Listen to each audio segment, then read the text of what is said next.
After you've trained your customer support agents, most of your work will now be shifted towards managing your team. The end goal is to simply ensure that your agents and systems are being productive. You'll be planning, organizing, and directing your resources as needed to make sure your employees are providing the best possible customer service experience. Effective management is a skill that comes down to many things and is equal parts art and science. It will require you to actively communicate with your team, delegate tasks effectively, and set both short and long-term goals for your team. Although having knowledge on how to do all of these things is important, you'll also need experience and familiarity with your team to execute these things properly. First, I'll be giving you a few pointers on how to effectively communicate with your team and provide you with some useful tools and applications you can use to do so. Next, I'll be talking about how to manage team performance based on a few KPIs. Lastly, I'll provide you with a system for dealing with underperforming employees. Once you're done here, you'll have some solid fundamentals that you can lean on to effectively lead and manage your team. Let's get started. The single most important aspect of running a successful team is effective communication. Effective communication is crucial in building and maintaining a good relationship with your staff. It decreases the likelihood of misunderstandings, which are ultimately the cause of issues in your business. It's also the primary tool you use to deal with issues that will inevitably rise in your business. I can't stress the importance of communication enough. So that being said, let's briefly go over a few principles to keep in mind when communicating with your team.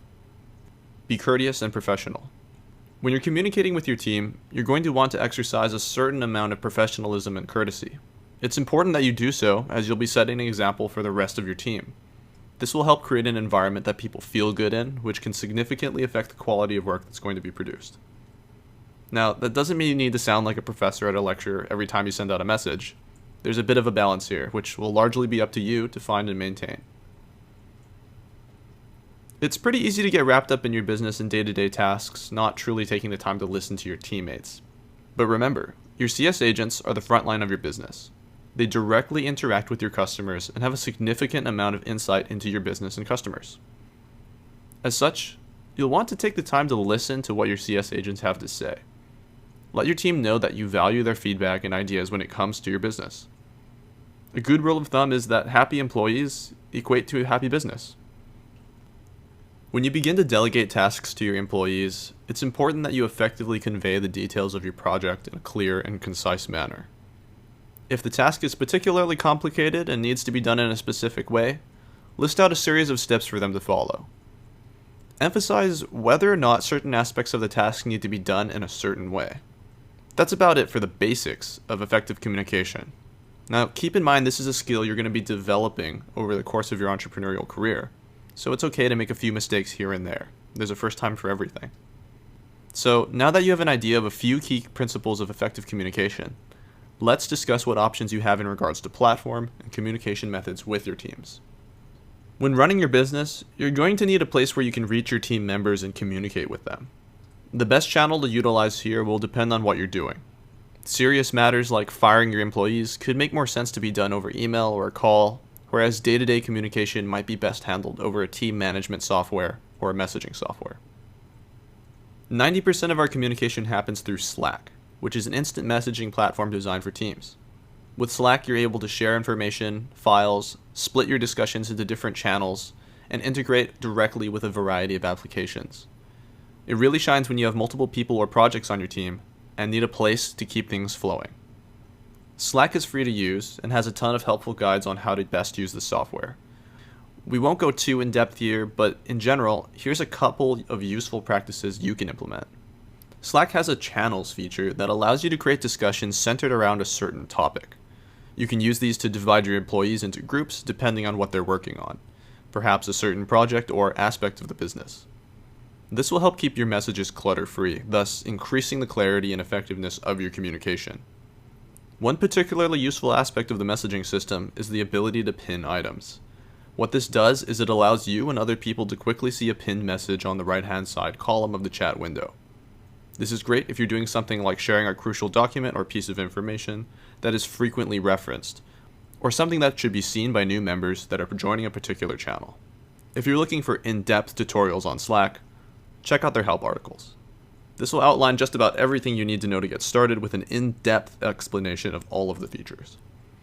So that's about it when it comes to communication. Just do your best to adhere to the principles we've outlined and keep learning from your mistakes. Now, let's take another look at a crucial aspect of team management, making sure that your customer service representatives are performing well and meet your expectations. In Lesson 6.9, you learned how to use KPIs in Freshdesk to track trainee performance during the training phase. The same KPIs that you included in the previous section can be used here as well. We found that these KPIs address and track the customer support experience quite well and give us a pretty good gauge on how well our team is doing. So now that you understand how to track performance using KPIs, it's time to talk about how to deal with underperforming employees. It's almost inevitable that you're going to have to deal with underperforming employees. No matter how great of a team culture you have, and how well you vet your employees or freelancers, you'll find that some employees just don't meet the KPIs. Sometimes you'll be able to help an employee get back on track, and other times you may have to fire them. What's important here is to have a system in place to quickly and efficiently handle these problem cases before things get out of hand and impact your business. When we have an underperforming employee, rather than firing them immediately, we try to remedy the situation following a 3-step system. Step 1. Provide a written warning. The first step we take is to provide the employee with a written warning. When issuing such a warning, you want to be very clear about what the issue is. If they failed to meet a deliverable, make note of that. If the issue is with KPIs, be sure to specify which KPIs were not met. In addition, you'll want to let them know that their performance will be evaluated weekly over the next few weeks, both through KPIs and one-on-one meetings. If the issue is something that is easily fixable via some coaching, be sure to walk your employee through the process and show them how to correctly perform the task. Most of the time, providing coaching and holding one-on-one meetings will resolve many issues that you encounter. However, if the employee is still engaging in the same problematic behavior, we need to take some more serious measures in Step 2. In this step, what we'll do is issue a written performance accountability and commitment plan. Essentially, this is an organized audit of the employee's recent support tickets combined with a plan for addressing any shortcomings that are discovered.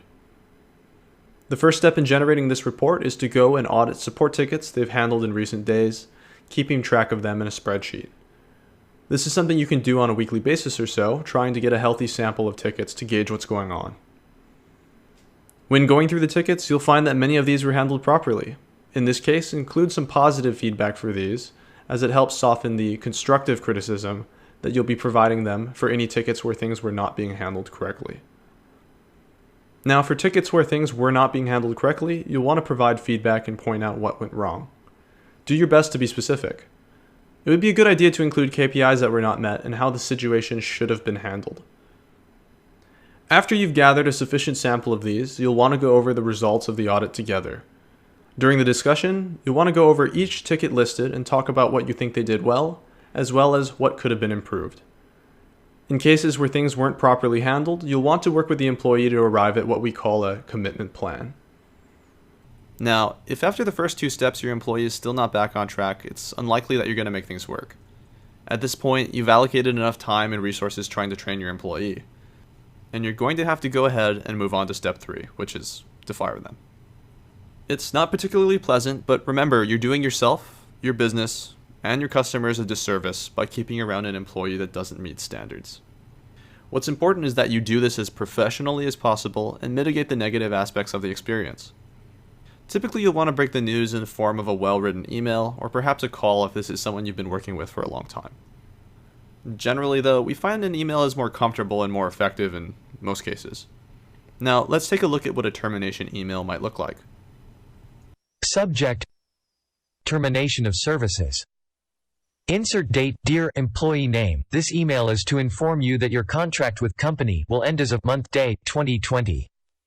The company has decided to go in a different direction in regards to the department and, therefore, your services will no longer be needed. You have been terminated for the following reasons: inability to work with your team and create an effective workflow with them. Inability to integrate into the company culture, one that relies on receiving feedback and improving upon that feedback. This decision is not reversible. We regret that your time here at company has had to end, and we are really thankful for the work you did while working with us. Because you have been with us for so long, and we are sad that we were not able to fit together, despite all our efforts, we want to give you a $100 termination bonus, which you will receive through Upwork. You will receive your final paycheck, as usual, through a bank transfer. You will receive another email explaining your offboarding process. Sincerely, your name. In your email, you're going to have to make it clear that you're going to be firing them. You can do so by using a relevant subject line coupled with the first sentence of the email, indicating that their contract is being terminated. Next, you're going to want to list out the reasons for their termination. Although at this point it shouldn't come as a surprise, it's always good practice to be specific as to why you're letting someone go. To end things on a positive note, include a paragraph where you thank them for their time and effort. Also, if it makes sense, you might want to provide them with a termination bonus. This is typically reserved for cases where an employee has been with the company for some time, so don't feel like you need to do this for every single termination. If they have any outstanding billings, be sure to let them know that they'll be receiving this as usual prior to their termination through the usual channels. And that's about it. Although it's not particularly enjoyable, we found that this general approach has worked well for letting employees go. Feel free to check out and use the template we've attached. Just be sure to fill in the necessary details and read it through to make sure that it applies to your situation, making adjustments as necessary. At this point, you now have an in-depth foundation on how to effectively manage your team and keep your business sustained. Thanks for watching. I hope you learned a ton, and I can't wait to see how you implement the concepts we've gone over.